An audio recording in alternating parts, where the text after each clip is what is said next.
Face me.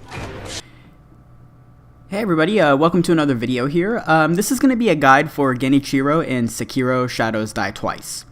So this is probably one of the most technical bosses in the game, at least up until this point, and I know this isn't too far into the game, but a lot of people seem to be struggling with it, so I'm going to try to give some tips and stuff on how to beat this. I have it freeze framed here just so I can talk a little bit just because the fight is so fast.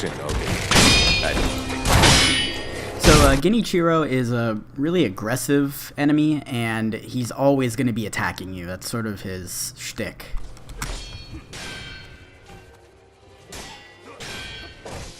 But what you want to do in this fight is just deflect and attack, and you don't have to be like too crazily good at the game to do that. Like, I know I've seen a lot of players do this no damage and all that stuff, and like using the Mikiri Counter on the unblockable moves, but you don't really have to do that. If you notice, all you have to do is just deflect his attack and then attack him, and then if you can maybe get in another hit, you can do that too. It's kind of risky, but yeah, just basically, deflect his move and then attack, and then deflect his move and then attack, and he does a number of different moves in between that. Like, obviously he uses his arrow here, and with the arrow it's kind of tough because he can just do it really quickly, and depending on where you are, I mean, you may have more or less time to react. It just kind of depends, but with that you can deflect those as well. You just have to watch your posture meter. Now, so I've got him here. He's got 2 health bar. Well, technically 3 because there's a third stage. But yeah, so you get him down on the 2 health bars here, and then it'll move on to a separate area. And another thing I use as well is I use the axe on my prosthetic arm, and that's a really great move because it takes away a lot of his posture.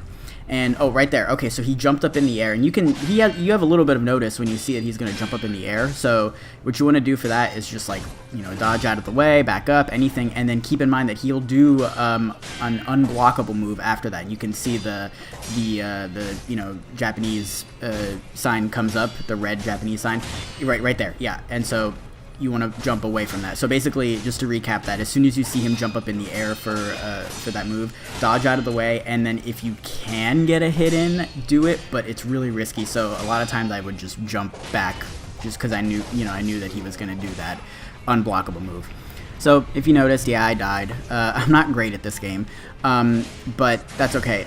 So essentially, you should, if you can, avoid dying up until the last stage. I know the last stage is pretty tough. Do what you can on that, and try not to waste all of your health, your healing, within the first section. So right there, I actually was able to pull off a Mikiri Counter, which, if you can do that, that's really helpful. That'll get his posture down. And yeah, I played this last section really aggressively. I used the sort of whirlwind attack there, axe right there, another axe. I don't know, man, I think I got lucky on this last part because I was just super aggressive. But sort of similar to the first section, if you see him jump up in the air, that's your key to move. And man, I don't know what happened with this run here. I don't imagine that a lot of people will get this lucky.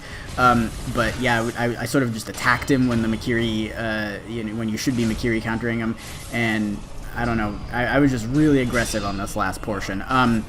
It is kind of luck based, essentially, like based on how he moves and what his attacks are. But as long as you just work on deflecting, I think this fight is a lot more manageable. So hopefully that helps. Let me know if you have any questions or anything like that, and take care, everybody. Bye.